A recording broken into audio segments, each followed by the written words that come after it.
All right, what's up, guys? What is going down? What's up, Howard? All good. Sorry I missed last week or last couple weeks. All good. Working on a Monday. It's all good, brother. What up, Eric D? What is going down? What is going down? What up, DK? So how has everybody been? Everybody doing well? Enjoying the weekend? We are back, man. Another one here. This is the last Moto Monday before we take our holiday break. So what up, Chris? Jumping in here. So yes, we are going live tonight, and then we're going to jump on our holiday break, and we will be back January 3rd. What up, Brandon? So mark that down. January 3rd, which I believe is I believe it's the week before Anaheim 1. I could be wrong on that because I didn't check the schedule, but I believe Anaheim 1 is that very next weekend, like the 6th or 7th. So check on that. So we got Wild Drift jumping in here. We got Jeff. What up, Jeff? What's going down, dude? Finally got the hop back on. What is going down? All right, so yeah, a couple quick announcements. Like I just said, this is the last one before the holidays, so make sure you mark it down. January 3rd, we'll take our holiday break, enjoy some family time. We are dipping out, so we are home this week, and then we're dipping out to Colorado Springs to be with Mel's family. So looking forward to Colorado. Always nice to get out there. That's what's good, man. I got the in-laws in a good state, so pretty cool. And then coming back from that, and we'll be headed out to go see Big Fights. Shotgun season comes in Jersey, so I am going back to hunt with him. But first off, I just want to say shout out and big thanks to all you guys been here. I know we're getting ready for the break, but dude, you guys are here week after week, month after month. We've been doing this for a minute. Oh shoot, Brandon gonna be out in Colorado, dude. Where you going, brother? But yeah, big thanks to all you guys here week after week. I don't even know how many we've done, but we've done this for a full year. So pretty much every Monday for a full year now, minus, some travel days or stuff like that. But for the most part, we don't miss unless we're not home. So, hey, thanks for being here week after week. If you're new here, thanks for jumping in, man. We appreciate it. Super stoked. We got... Yeah, I'm seeing people, seeing Eric D say crew neck is sick. Whatever, it says, what up with the We Ride Dirtbags hoodie. Yo, we got it in a crew neck. So here, let me just pop it up real quick. It's available. It is on the site. We came out with it last week. So we got it in a t-shirt. So here it is here. We got the hit on the front. You can see like I'm wearing. And then that's the back. We Ride Dirt Bikes. And we got it in a t-shirt. And we got it in the crew neck that I have on. The crew... Can't even see me now. The crew neck is fresh, dude. I'm feeling it. Here's the deal, man. This stuff is going like hotcakes. Hey, that's another thing. I want to say thank you for all you guys that support the merch, because this came out last week and it sold super good. And I'm sitting in the merch room so I can see what's left on the shelf. And there's only a couple sizes left in some of the sizes, especially in large and XL. The stuff. I'm like, dang, dude, I should have ordered more. But you guys jumped on it quick, so I appreciate that. So thank all you guys for supporting the merch every time we come out with something new, and even everybody's even purchased anything in the past. So if you're interested in the merch, jump on it, because the holidays are coming, and like I said, this thing went fast, and there's not much left. And we don't reprint. Basically, we come out with a new design, and then we kind of let it ride. Once it sells out, it sells out, and it always, like I said, I need to get more. Next order, I'm gonna change the thing, because I'm like the medium and actually sold a bunch of triple XL, but double XL is always. I always look at the shelf and see what's left, and there's always medium and either triple XL or double XL, and then large and the XL sell the fastest. So I need to get my numbers a little bit tighter because you guys are all the same size. But anyway, thanks for supporting the merch. Ronnie Faisst MX, if you guys want to jump on the new product. And we'll be coming out with new stuff. I always want to try. Actually, me and Brandon were talking about that.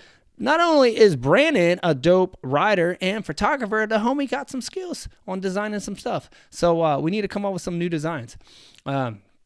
Always looking for a design. So if anybody's even out there and that's what you're doing, you're a graphic designer and you got some ideas, throw them at me.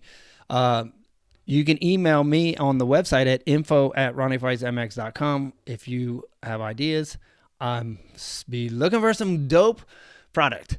So, but me and Trent, I don't know if Trent's on here. Trent's usually on here. Actually, I think Trent's getting another surgery. So keep our homie in prayer. Trent had a lot of surgeries. He actually designed this one that we just did.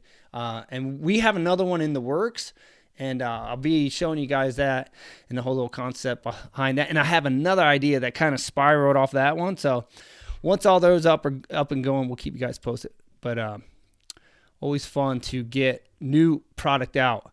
Other than that, I have been gone for the last, I was gone for 4 days. So quick update, and then I'm going to kind of do it like I did last week, where I just jumped in and gave you guys a few questions, which is kind of different, but I thought it was fun. It was kind of cool to hear from you guys, and then we'll wrap it up with, I'll answer a couple questions if there's anything else, but check this out. I spent the week, so obviously, you guys know I live in Kansas, but I drove out towards Manhattan. If anybody knows what that is, it's basically, I would consider like central Kansas in a sense. It's like halfway to Colorado Springs, and it's kind of where K-State is, a big college out there, but there's tons and tons of farmland out there.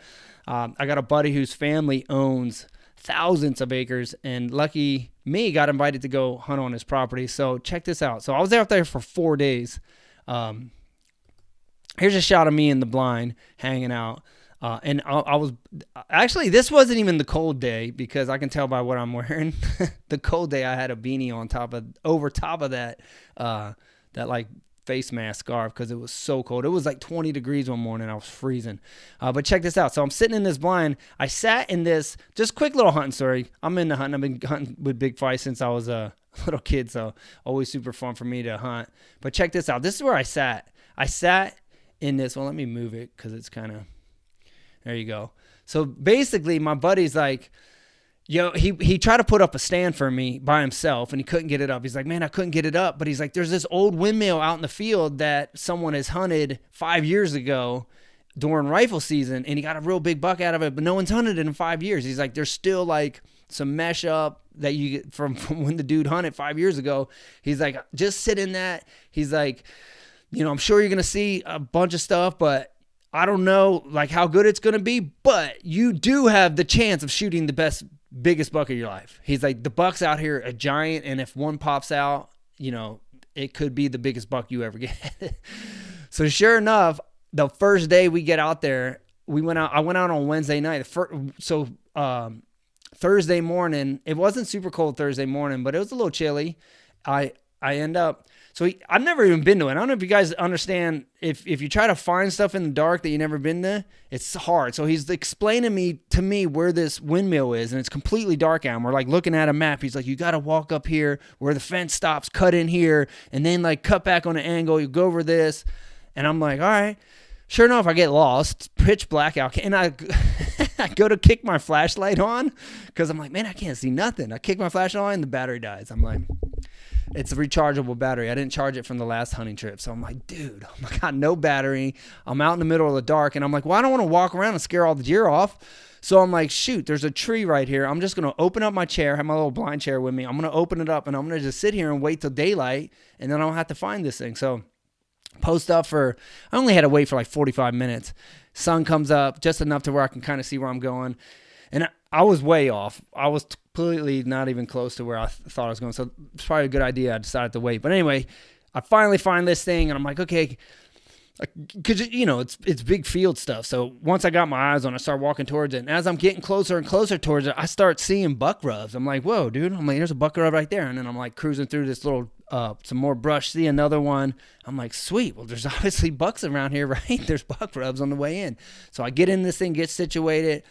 And it was made for rifle season. So I set my blind chair up, and when I sit down, I got all this mesh in front of me, and I'm like, dude, I got nowhere to shoot. And if I stand up, the mesh was too high. Like you could have maybe poked a rifle out of it if you were super tall, but it didn't really work for me. So I'm in there, I had to bust my knife out and I'm trimming out these little like holes, like little shooting holes. And I'm kind of like looking through and I'm like, all right, well, I really only had a shot to my left and a shot to my right.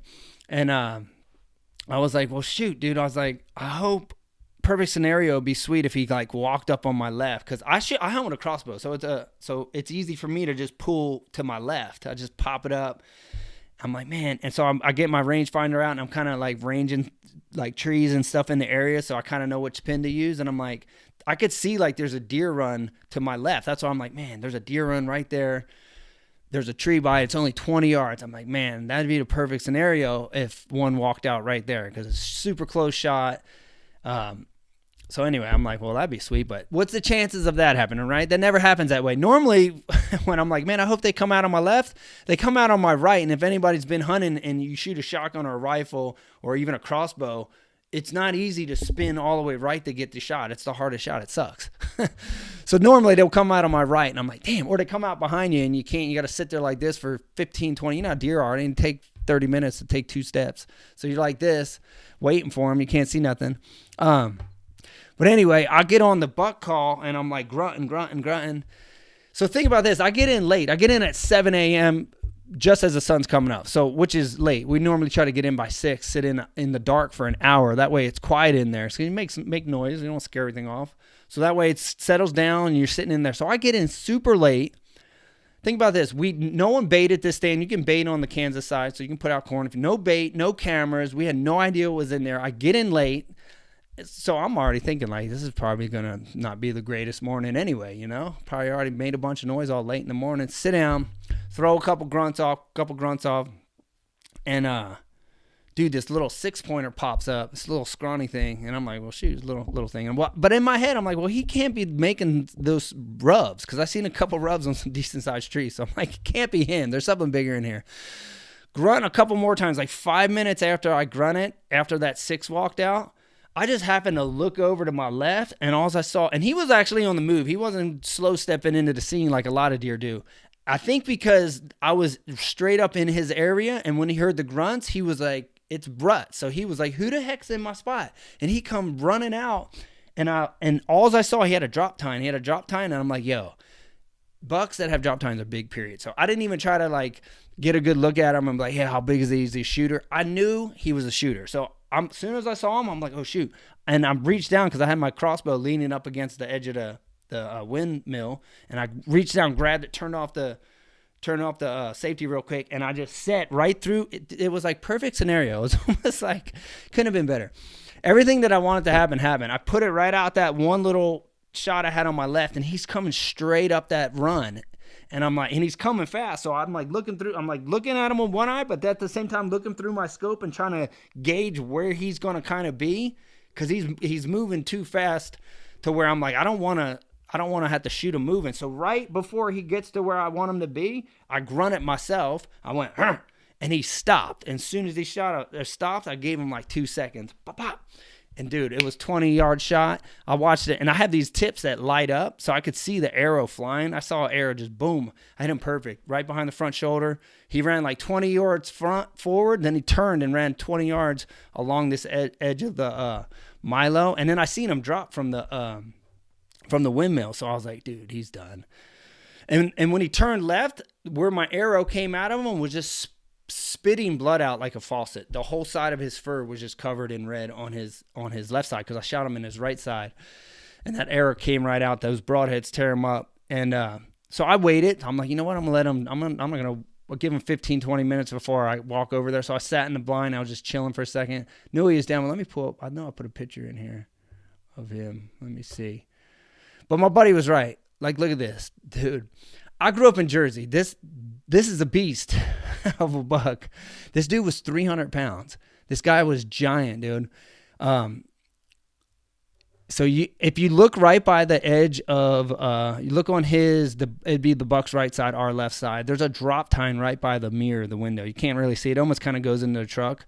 And he had a split brow, which is basically different than, or unique. Like, I've never in my life, first of all, I've never killed a buck this big, period. He is my biggest buck. My biggest buck was a Jersey 8-pointer, which I should have put a picture up because this guy dwarfed him. He looks little. But to get a buck like this, a Kansas buck with a drop tine and a split brow, super, super unique. So my buddy was right. He's like, you may kill the biggest buck of your life, which as of today, he is the biggest buck of my life. And here's another shot. Let me pull it over on this side real quick. Maybe you see it better. But you can kind of see that drop tine. Kind of hard to see. I wish I would have took better pictures, but we were all hyped up in the excitement of shooting this thing. Like, I texted my buddy who I was hunting with, and I'm like, dude, I just shot a monster. He's like, what? I'm like, bro. I'm like, I'm going to need help, bro. I'm like, I gutted him and tried to drag him. I probably dragged him like 35 yards, and I had to stop. And I'm like, dude, this thing is so heavy. I'm like, there's no way I'm dragging this thing out. I'm like, you need to bring your truck. So he drove his truck back into the Milo. So that looks like corn. That's not corn. That's called Milo. It's almost like this wheat stuff. But anyway, 300-pounder, beast of a buck. Like, look at the length of these like tines on him, dude. Such a monster. So it was awesome. And then, so basically in Kansas, you get one tag. So I basically was done for the week. And I had a four-day trip. So I shot my buck on a Thursday, and I will stay until Sunday, but I couldn't hunt no more because I filled my tag. So I basically just got in the woods, and I was like, hey, I'm going to be hunting here next year. Let me just see what else is in the woods. Maybe something else big will pop up, and it'll get me hyped up for next season.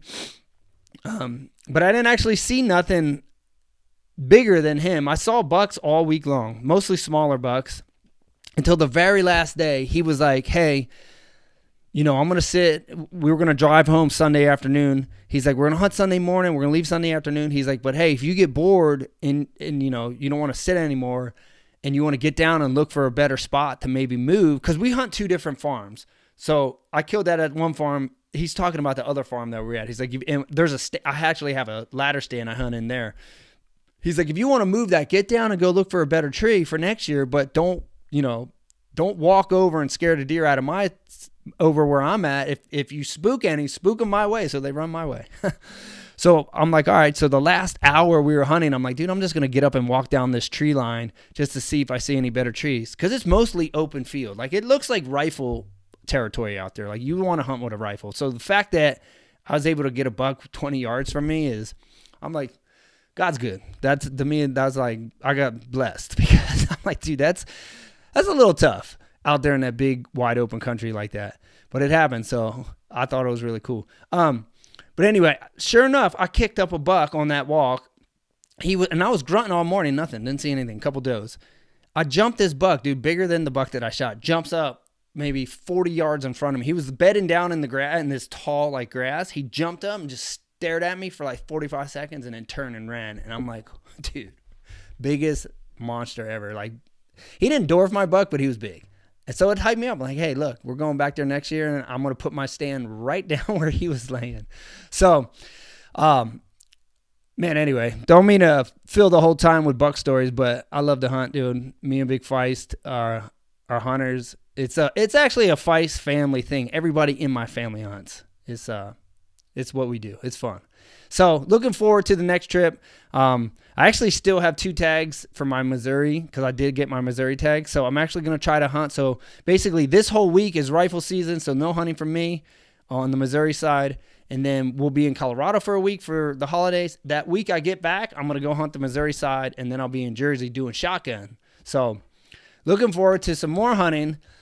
And I can go all the way to January 15th. So I actually could kill 4 more bucks, which I probably won't. I'll probably, if I shoot any, I'll only shoot 1 more. And the way I look at it, like, it's probably really hard to top the one that I just shot. So, but I'm not shooting anything I can't mount. That's my goal. Like, if I can't put it on my wall, I don't want to shoot it. Like, that's my deal. I want to have a wall of just monsters, or at least good ones. So he's got to be mountable. But anyway, good times. And, looking forward to the trip with Big Feist. Always good to. And actually, Big Feist is driving back from Ohio right now. He hunted in Ohio with his cousin all week, and they didn't get nothing. My cousin actually missed one, so he's all fired up. But Big Feist didn't get a chance to shoot any. So anyway, moving on from Buck stories. All right, so let's kind of do what we did last week a little bit, and then we'll just. So hey, if you guys been here, you kind of know how we normally do it. Normally, just kind of open it up, to answer questions. Sometimes I'll talk about freestyle tricks. Sometimes I'll talk about moto stuff. But anyway, always just try to give good feedback, good information, some good content, stuff that's helpful. That's all. That's why we do this. Just want to kind of share what we all learned through the years and build a community of friends and people online. But anyway, last week we kind of did a little bit different, and I just kind of answered you or asked you guys some questions just to mix it up. And I thought it was fun. It was cool just to hear from you guys. So let's do that. I'm only got 3 questions tonight. We'll do 3 questions, and then we'll jump right in. And then if anybody has any questions for me, we'll wrap it up like that. And then we'll take our little break for the holidays, and then we'll be back January 3rd. All right. So who is 250 opener winner? Who do you guys think is going to be the winner of A1? What do you guys got? I know who I'm going with. If he's riding West Coast, because that's the thing. I try to Google like who's in what class, and I couldn't even find it. So if you guys know, if there's a list, maybe you can help us. Put it on the copy and paste it, because I couldn't find it. I'm like, who the heck's even in the West Coast? Because obviously round 1's gonna be a West Coast. But who's your West Coast winner? Jet. That's who I picked. All right, he's West Coast. Go. Chris P said Jet, and that's who I was picking. Who else? Let's get some more. Jet. All right. Hey, 3 for 3. DK and Chris and Faisst are all on Jet. Jet. I know. I was thinking the same thing. Well, one of the Lawrence brothers. That would be Jet. Or Hunter. One of them. He said, hey, son. Moto Rock. Hey, son.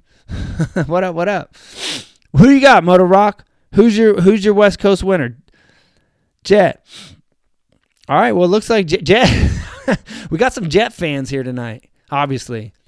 But it's kind of, dude, when you just watch a dude, you kind of like, who's going to come out hot? Who's going to come out wanting to, like, really win this? And I really think he's definitely probably one of those dudes. Obviously, there's a lot of dudes who want to win this, but I think he is going to be one of the dudes that watch on the West Coast. And I think we're all right. He's riding West Coast, right?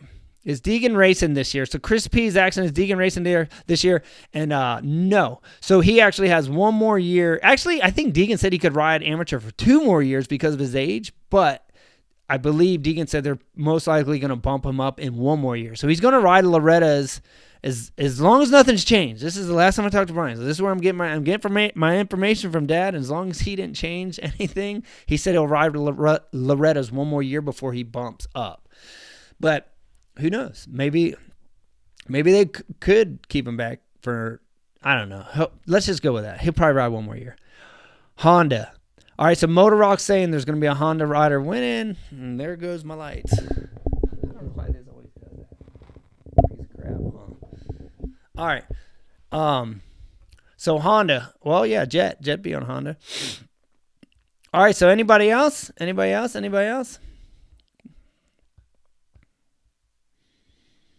Any contenders other than Jet? It's looking like everybody thinks Jet's going to smoke them. All right, we'll move on. Who is the 450 opener? This is probably a little bit tougher. Who do you guys got? And I probably picked someone you guys didn't pick. But I got a reason why I'm picking them. Who do you guys got? Opener. A1. And should I go? Martin. DK says Martin.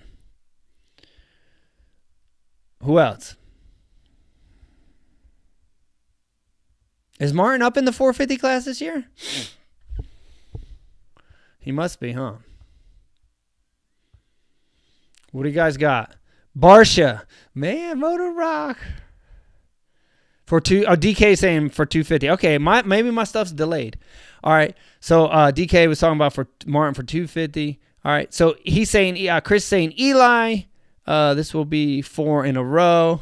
Moto Rock. Anderson on a cat. Hey, Chris P saying Anderson. I almost went with that. I was like, you know what? I bet Anderson could come out. Hey, I think Anderson has a chance. Eric D saying Barsha. Vidal, Canner Tomac.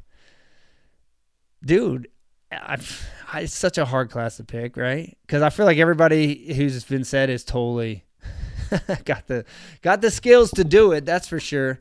Eric D says, hopefully not the Frenchie with the crying faces. Yeah, so forgot he went to Cali. Barsha. Devin saying Barsha. Brian saying Webb. I know, dude.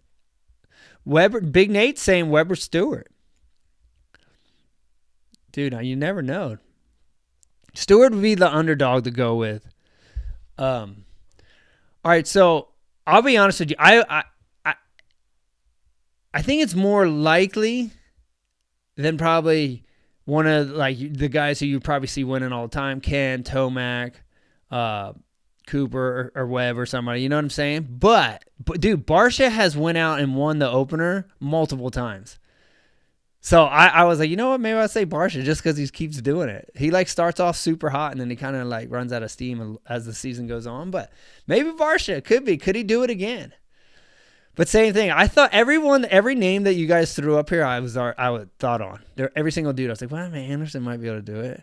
Oh shoot. What about this? Yeah, it's a hard pick. And then you guys got Stewart. You got guys getting new rides, and I think with new rides and change, there's a lot of motivation. And guys just, get hyped up. So you never know. Yeah, Barsha does come out hot in the opener. Yeah, so look, he's won the last 3 openers, Moto Rock. So, hey, keep 4 in a row. That's what I'm saying. Barsha has done it. That's why I was like, you know what? So, dude, that's almost a bigger gamble. Could he really pull it off 4 times in a row? That's tough, but that'd be cool if he did. All right, so let's see. We'll go with one more. Or no, I got 2 more. Who would be your underdog? Who's the underdog that you guys want to think? Who's the underdog to come out and win it that nobody expect? Who do you got? Cinderella would be sick. Who is the underdog? And then I got one more question.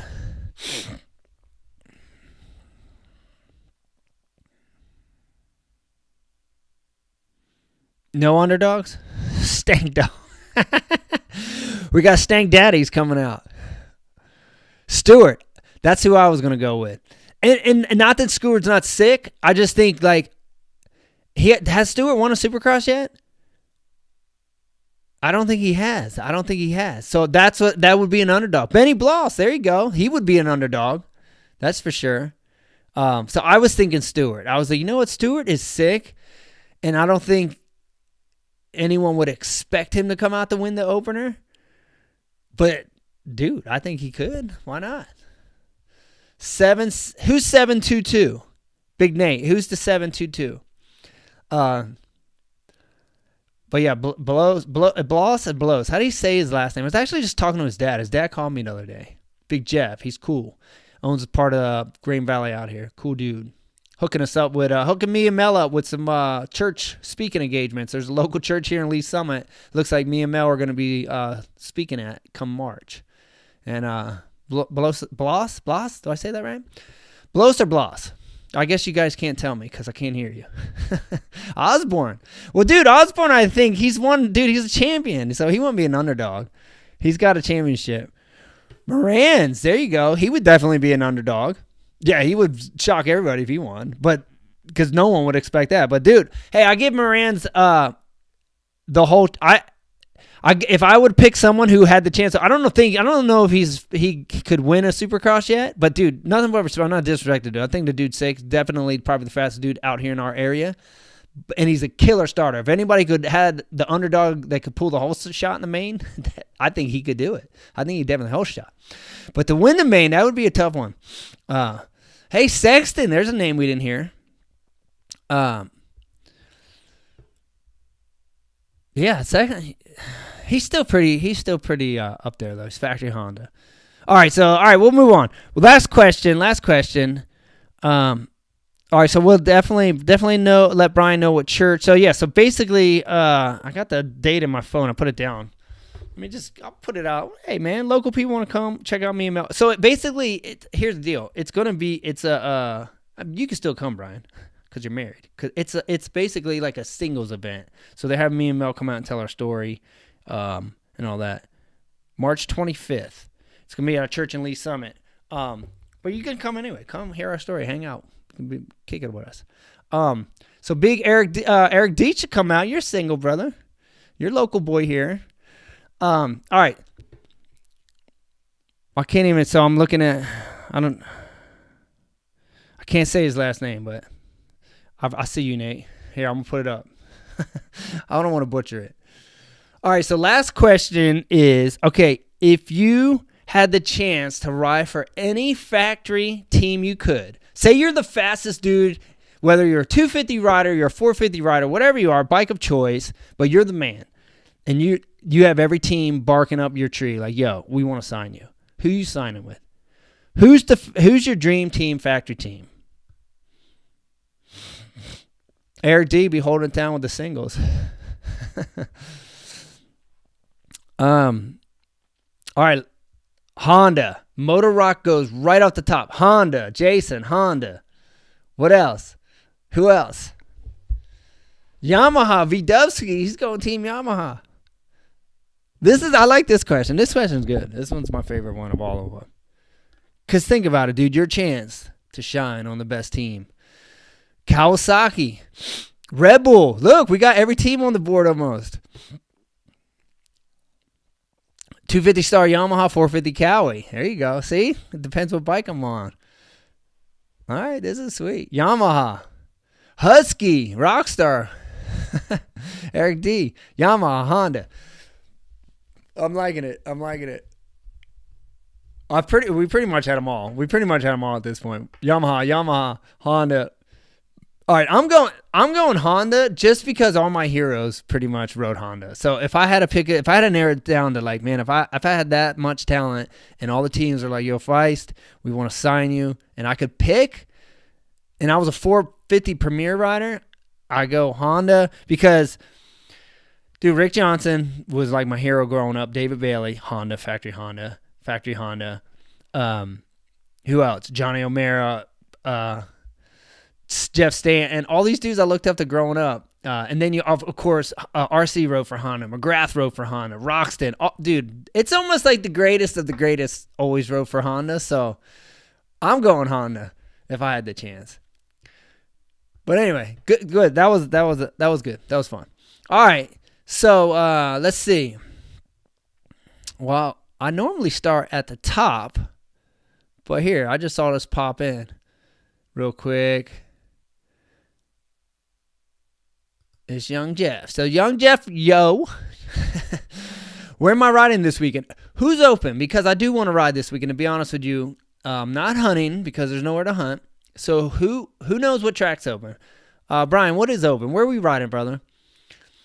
I want to ride somewhere. So whoever's open, if there's multiple tracks open, I need to figure it out. If I had a choice of where I could pick right now, I would want to go to Amp. Is Amp open? All right, so Kingsville. Brian's saying Kingsville's open this weekend. I would pick Amp over Kingsville just because I've been dying to ride there and I haven't been able to ride there.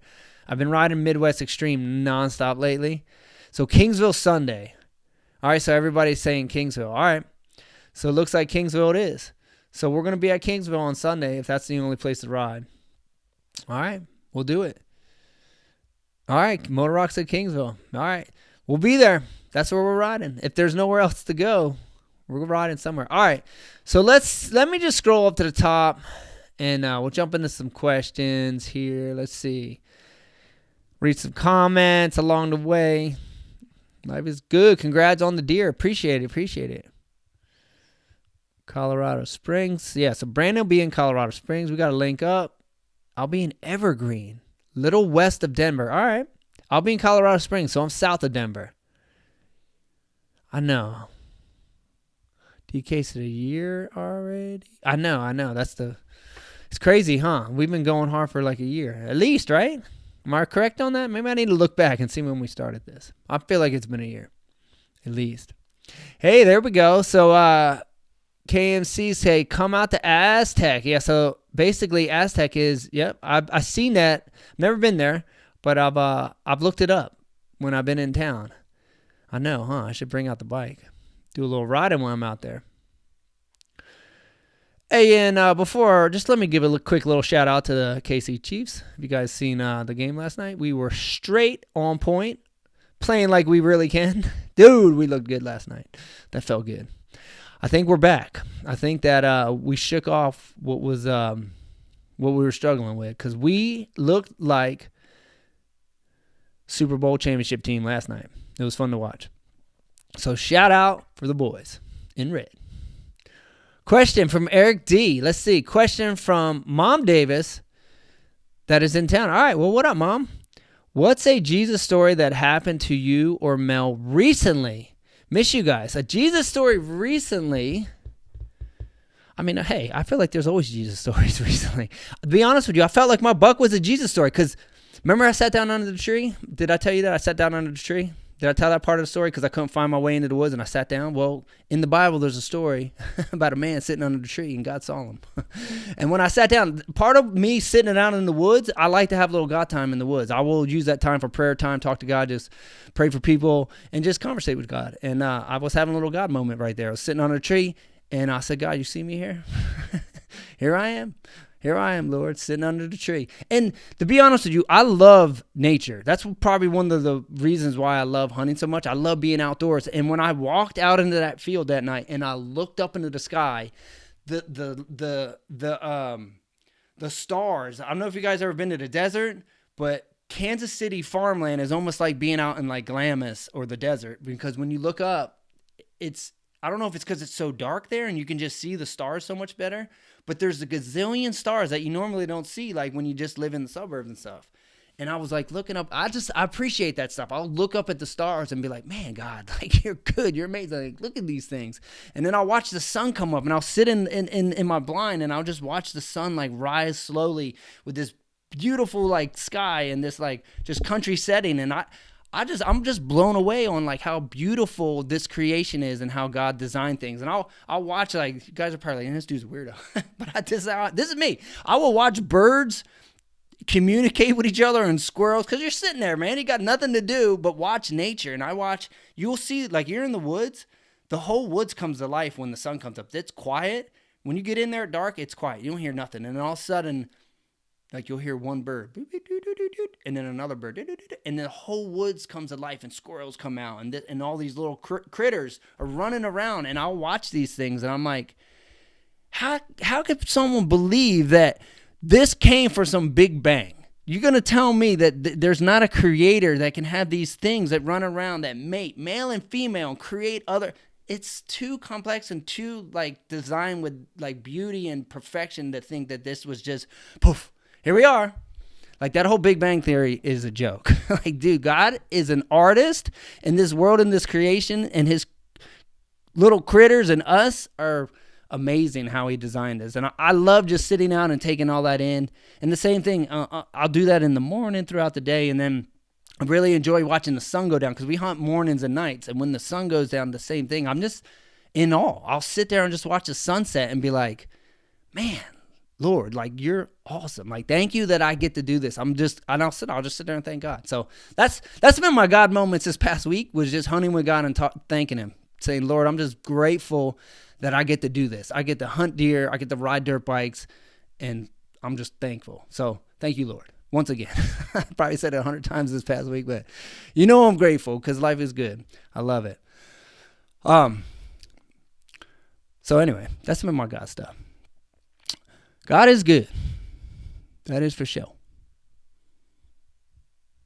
And it's so funny too, because when you're a hunter, you get these people who are like, come against you. Like, cause I posted my picture on I've read through some of the comments, and some people freak out. They like losing on you, because they're like, oh my God, you killed an animal. I'm like, hold up. Like, you eat meat? Like, someone killed that animal too. Like, it's okay. Like, dude, the disciples were fishermen. What do you think fishermen are? They are hunters of water. I'm a hunter of land. I do fish, but I like hunting on land. So it's funny when people get crazy about like God give us dominion over the animals. It's okay to hunt, even if you're a Christian. Some people get really upset about that. I've read comments and I was like, wow, this dude's really upset. Anyway, all right, so let's get back to the questions here. We got Big Nate here, made a congrats on the hunt. All right. Hey, and if you're new here, this is kind of, if you want to throw up a question, this is how I find it. Throw up the question marks like Big Nate did, just so I can kind of pull your question out from the rest of the comments. That's how I can find it. Otherwise, I'll scroll right by it probably quickly. All right. So what do you store your bike for the winter? Wait, what all do you store your bike for the winter? What all do I store? I don't know if I understand the question completely. What all do you store your bike for the winter? What do you mean by that? So pump that back up because I want to answer that. As far as my bike for the winter, like how do I store it for the winter? Are you asking like what do I do to get it? Like, to be honest with you, I don't really do anything. The best thing you can do is run the gas out of it. Run the gas out of it. If you're not going to touch your bike, I would try to get the gas, especially if you don't have a fuel injected bike. If you're going to have, I mean, carburetor is almost easier because you drain the bolt, but run it down low, and then it's better not to leave gas sitting. If you're not going to touch something for 2 months, like, dude, you do that with your, like, I do that. I'm sure some of you guys do that, right? You don't leave gas in your lawnmower or your weed whacker or any of that stuff, during the winter months, because when you go to start it in the spring, it's all like jacked up and don't run right. Same thing. I don't do that to my dirt bike. So that's probably the only thing that I really do. Like, I'll use that. I mean, to be honest with you, I'm new to the winter these recent years because of Cali don't really have a winter. So I'm going to use this winter to actually redo my bike. New tires, new chain, new sprocket, get the suspension done, put new graphics on it. That type of stuff. So that's kind of what I'm planning on doing for the winter. But as far as like what should you do, I mean, you don't have to change the oil. You can let your oil sit all winter. But I don't think it's a bad idea to get the gas out of your gas tank and out of your carburetor. You don't want old stuff sitting in there for 2-3 months, So hopefully I answered that correctly. If not, just pop it back up, then I'll try to take another stab at it. All right, so Deegan racing this year, we saw that. So a lot of this is just what we're talking about. Did Craig go to 450? I believe so. I believe Craig is in 450 class for DK.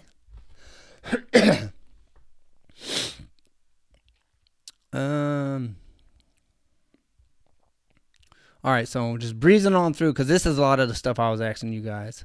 So if you have any more questions, be feel to throw it up. We'll jump on those. Riding. All right, so this is where we left off. So I basically just got to where you guys riding this weekend. We're going to be at Kingsville. So if anybody else has some question, we've got about 15 minutes. See you at Amps. Brian's coming in. Not sure if I'm going to Kingsville now. Oh, come on, Brandon. Dude, got some new gear, bro. Got to get some shots. No, all good, dude. All good. We need to just link up and ride during the week or sometime. We should just go out to the Lawrence track and rip it up. That was good times. All right. Whoa, a little super chat from our boy Adam here. He says, what up, what up? In Fontana. There you go, Cali. Headed to Colorado tonight. All right. Whoop, whoop. Hey, but nothing but love for our boy Adam. Hey, man, send out your Did you get your merch? Hey, and like I said, hey, thank you for all you guys who support the merch. I recognize names, like, because I see you guys on here all the time. So when you guys buy merch, I notice, like, hey, that's our boy from Moto Monday. Like, they're on here every week. So, hey, thank you. You guys are always the dudes who are the first to buy. So, thank you. I always appreciate it. Let's go, Brandon. Here it is, dude. Big Brandon. He's holding it down, huh? Lord help us. Yeah, the stars are great out there in the country. I agree, Brian. Man, it is amazing, dude. It's just cool. Like, that's probably one of my favorite parts of hunting is just being out in nature, God's creation, taking it all in. And it feels good. Like, it honestly, like, even though when it's cold, it feels really good to just take deep breaths of, like, inhale. Just cold air. You're like, gosh, fresh air, man. Feels good. Good to be alive. Holes, yeah, that's the spot. We need to hit it, dude. Let's do it. All right, so we got Nate here. It says, take your bow or full of arrows and go out to the open country to hunt some wild game for me. Genesis. Hey. Thank you for that verse, dude. I appreciate that. I know that verse. You're right. Good verse. Big Nate's on top of his game. It's true. It's all good. Brandon's texting me while we're doing this. I see you, brother, coming in here. Give me 15. Now I'm going to give right back to you. All right. Yeah, public. So the Lawrence track is not a public track. It's a private track, and it's super fun. So, all right. So we got about 15 minutes here. So how about for the last 15 minutes? Well, I did do this. I'll give you guys a couple tips on starts. And, well, man, I wish I would have took down a photo. Just talking. It's always better to look at photos when you explain stuff. All right, so here. You guys are all moto guys. Some of you guys are racing. Some of you guys aren't racing. Couple tips on starts. Obviously, I think starts are one of the most important things for racing, especially depending on your class you run in, your competition, who you're up against, and the conditions. Depending on if it's muddy, dry. Like, dude, if it's muddy, like, start's super important. I think start's important regardless of those things, but because of those things, when you know you got fast dudes in your class, you can't be giving up.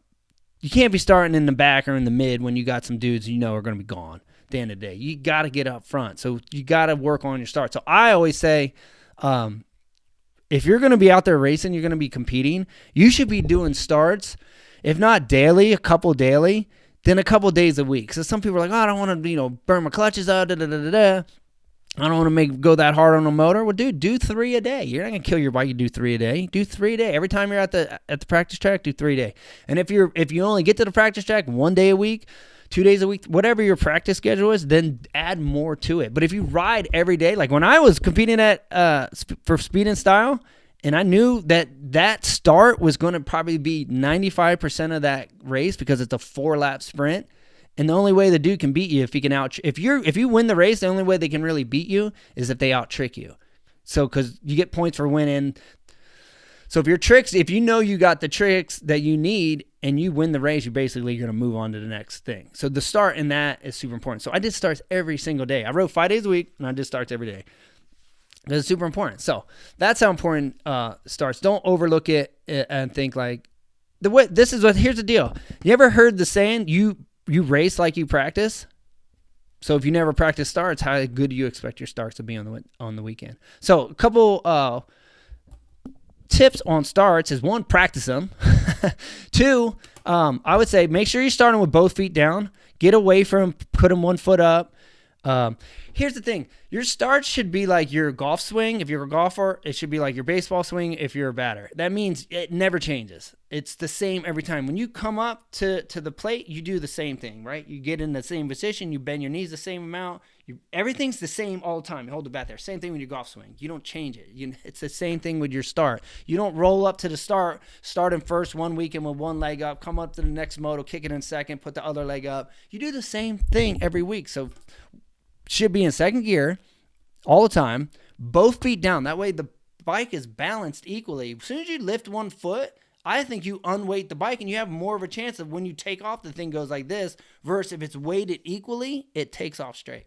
So both feet down. I like to even put my feet on. That's where I wish I had a picture I would have downloaded. I'm winging this one. I didn't have this one on the little notes to do. I'm just thinking, hey, we got few minutes left. Let me give you guys a couple tips to talk about. If I knew I was going to do this, I would have showed you. So maybe in the future, we'll talk starts again and I'll pull up a picture so you can get a visual of what I'm talking about. But I like to actually slide my feet up onto my toes to where my back of my calves are actually pushing the foot pegs back a little, and then clamp the bike not only with my thighs, but also with my lower legs, almost like a C-clamp. I'm clamping the bike like as if I was this big C-clamp, and I go, "Ka," and I'm holding my bike. I don't get up on the gas tank, yet I don't sit back too far. I sit kind of in the sweet spot, the kind of where you want to be in the corner, to where if I was to drop my legs down, both of those feet should be in front of your foot pegs. Don't start with your feet outside the foot pegs or behind the foot pegs. Put them in front of the foot pegs. Let the back of your boots touch those foot pegs. They can even push them up a little bit. Grip with your thighs all the way down, all the way through your legs like a C-clamp. Head forward. I like to put second gear starts all the time. I like to pull in the front brake, release the clutch to where the bike is literally going like this. To where it's like, so yeah, clutch release is seriously just minimal. and 2 fingers on the clutch. Don't pull the clutch in with 4 fingers on the starting gate, because now you have this long disengagement where you don't need to have it. It should be minimal. So 2, I use 1 finger on the entire track all the time. Only on the starts do I use 2, and I think because it gives me a little bit more control of a release to have a 2 finger. So do a 2 finger pull, front brake in, release it, the clutch until the bike is literally ready to go. And the front brake's holding you from moving forward. You don't want to roll forward and hit the gate, so that's why you got the front brake in. And you bring up the RPMs like 3/4 to where it's like da-da-da-da-da-da-da, nice and steady. And then when the gate drops, it's simultaneous. The clutch is releasing, the front brake's releasing, and you're rolling the gas. And everything needs to be smooth. And you need to learn how to match the clutch in the throttle, especially on 2 strokes. 2 strokes is even, like you do 125 or an 80, it's even more touchy to get them perfect. Like the 4 strokes a little bit easier. They track a lot better. But it should be real smooth. And it's a feed. Don't dump the clutch and spin the bike, or dump the clutch and wheelie the bike. And as you release, I like to put my chest down on the bars. And some guys will, if you watch other dudes, it's rider preference. Some dudes might sit up a little bit more, and then as the gate drops, they lean into it. I like to start head down already. I like to start head down already. But when the gate drops, I still lean into it a little bit. So, but I keep my weight forward. And I like to also look over at, if you look at the starting gate, I mean, we can talk even more about even just picking the right gate, where you should be at on the gate, like versus, inside versus the outside. Like, think about it. The farther you're away from the first turn, the longer you got to get there. So that means the dudes, if you always look, the fastest dudes always start on the inside. Why? Because it's the straightest line to the first turn. Shortest distance between 2 points is a straight line. So why you always see Carmichael, all those dudes right on the inside. They're going straight down, and they're planning on getting there first. They're like, I ain't gonna add another 10 feet to the gate to the first turn if I got to start out there. Like, think about it. When you do get a bad start or bad moto or bad qualifying pick, where do you end up? Way out there. Why? Because nobody wants those spots. So try to find a nice straight shot to the gate, get that short run in, and same thing. You got to make sure you get you got to smooth out the line. Don't get in the rut that's all squirrely. Smooth that thing out. Kick those things out. Shape them up. Pack it down. Get it to where it's nice and level and smooth, and pack it in. But anyway, I like to actually look at the pin that's holding the gate. So I'll actually, instead of watching the gate in front of me, I'll actually look at the gate next to me. And if you look at a starting gate, most of you guys know, some of you guys probably know what I'm talking about. There's the pin that holds the gate up, and when the guy in the box kicks the thing, the thing rolls. Well, the pin has to move first before the gate drops. So I always watch the pin, just because I'm like, hey, the pin moves first. And even though it's moving first, it's still, you're not going to be fast enough to like go, oh, the pin moved, and jump and hit the gate. Like, the gate's going to fall in time. Because I've heard people have asked me that in class, like, hey, if I watch the pin and the pin moves and I take off, am I going to hit the gate? And I'm like, no. You're not that fast, dude. The only way you're hitting the gate is you jump it. Like, you jump it or you inch up because you're not holding your front brake, or that's it. But if you watch that pin and if you go off that pin, there's no way you're hitting that gate. I've never hit the gate going off the pin ever. The only time I ever hit the gate is if I edged up too far or just jumped it. And I've never even really hit the gate, to be honest with you. Never really happened. But anyway, so there's a few tips. Always do the same thing. Start at the start. Don't change it up. Be in second gear. Get in good body position. Sit and don't sit. You don't need to get, if you get too far up on the tank and you get all your weight forward, you're basically getting rid of traction. You need traction. So don't go so far forward that you lose traction to the back wheel. And then same thing. Hold that front brake in, clutch in, head forward, clamp the bike. Try to get that thing. Think about it coming off the gate and pulling a straight line. Every time you practice it, try to pull straight line. You don't want to come out and fishtail and get all squirrely. So smooth clutch release. Feed that thing out and just practice them over and over and over until you can do, 3 in a row perfect, 5 in a row perfect, 10 in a row perfect. And the more you practice, it's like anything. The more you practice them, better you get. And the more confident you begin. Once you start pulling starts, even if you go from a mid-pack guy to like getting up to top 5 starts, top 3 starts, you're going to start building confidence, and you're going to start believing like, oh, I'm a good starter now. I can get good starts. And then once you get a couple of hole shots, you're going to be like, I'm getting the start. I didn't pull up on this gate to come out in second. I pulled up on this gate. I'm getting the start. That's your mentality. And that's how all those dudes in that pro class are thinking. No one's thinking like, oh, I hope I get a good start. And they're like, no, I'm getting there first. You got to get that mindset that where I'm a good starter. Like, I'm getting the start. You ain't beating me to the term. I got a good bike. I'm a good starter. I practice all week. I'm prepared. Confidence comes with preparation. I've said that before.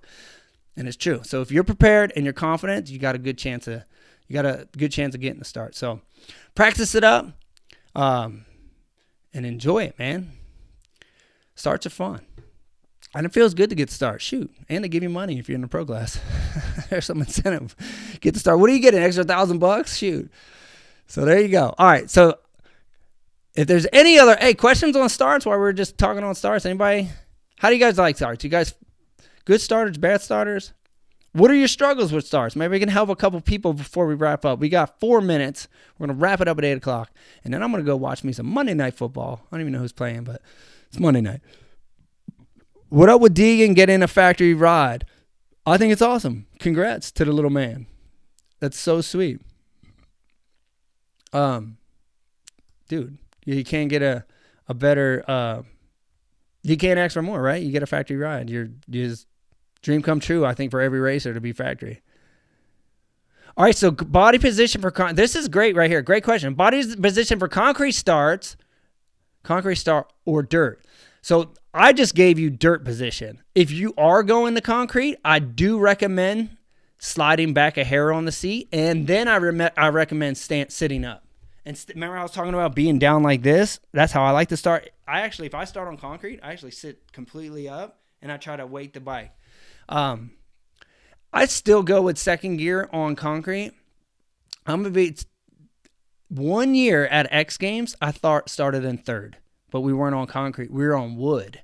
And the wood was so slippery that even in second, you were spinning the wheels off the thing. So I put my bike 450. I put it in third gear and went and lugged it off the wood and got the start.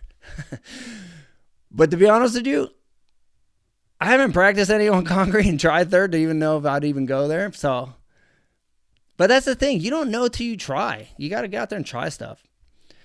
But I'm not saying go do third gear starts. I just did it once and it worked. I think I was up against Hart. And I watched him click in the second. But here's the deal. Who told me we were having wood? Someone leaked it out during practice, and I actually put wood at my house in practice. So I kind of knew that second sucked. I'm like, second sucks. What? I'm spinning. And me and I had Tony Jetski was my mechanic. He was like, dude, go to third. And we put it in third, and we're like, it's definitely better. You feel like you're crawling off the thing, but when you crawl and actually ride off, it's still better than when you spin. When you spin, you don't go nowhere. And you go like this. And you just stand there like that. So Hart was spinning, and I just rode off of it.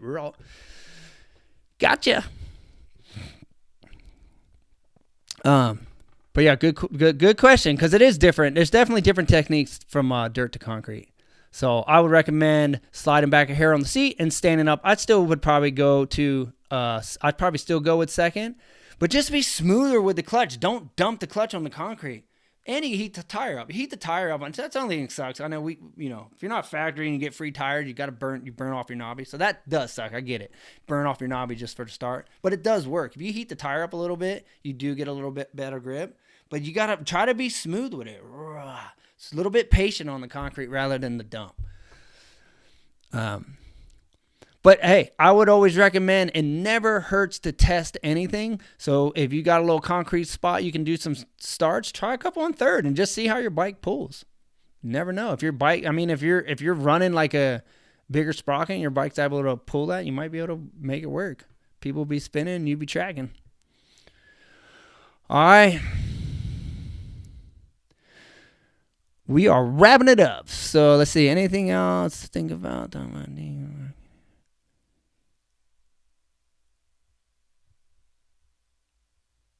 Rams versus 49ers. All right, so we got Rams versus Big Deegan. Oh, wait. What did he mean about Big Deegan? What up with Deegan getting a factory ride, too? Oh, Big Deegan? I don't think Big Deegan's factory. I think he's getting some bikes, but I don't think he's factory. I think his son's factory. But they're probably hooking him up with bikes for sure. I mean, I'm sure he's getting some good stuff. Heck, he's dad. Come on. You know he's getting good suspension. But I don't think he's on, like, the payroll or, like, I don't think he's considered part of the team. But I don't know. Hey, I don't want to say. Who knows? Maybe I need to ask him. Yo, you factory now too? People want to know. You factory? I think the son's factory. Dad's just getting the bonus, which is awesome. Hey, good for him, dude. Need me have me a son. Let him be a motocross champion so I can get some good stuff too.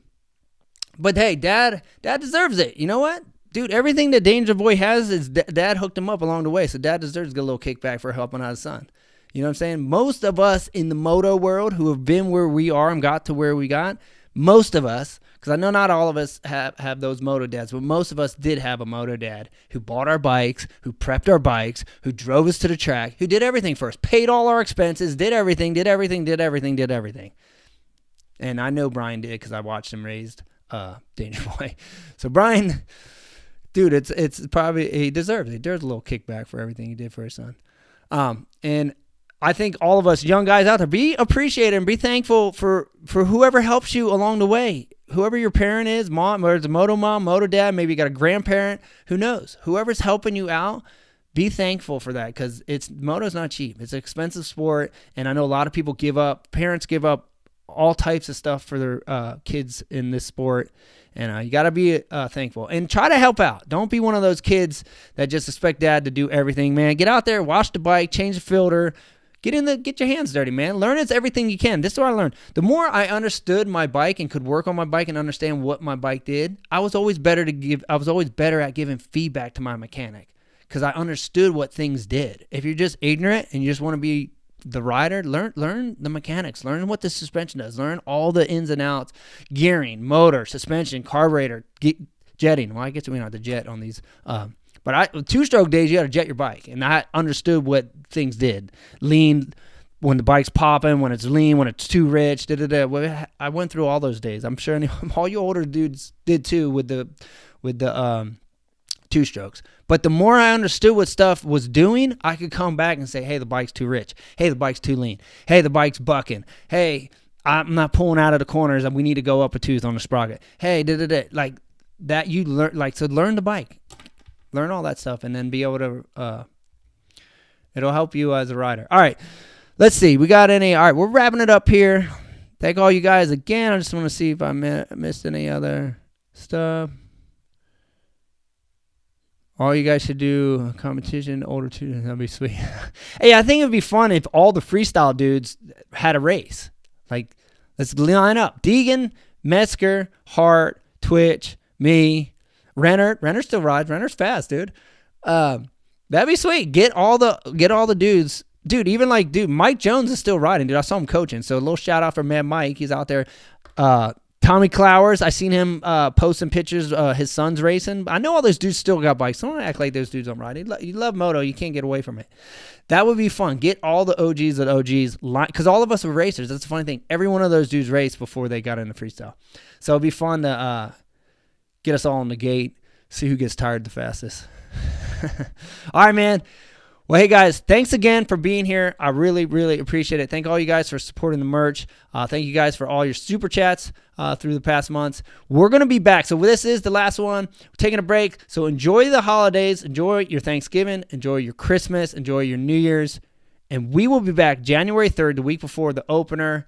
And we'll have a lot to talk about, man. We've got a whole new season ahead of us, and we're going to have about a month and a half, and we'll have to catch back up. But thanks again, man. We love you guys. And if you have not subscribed, hit that subscribe button, hit that thumbs up button, show some love, and we'll be back soon. God bless and much love. Peace out.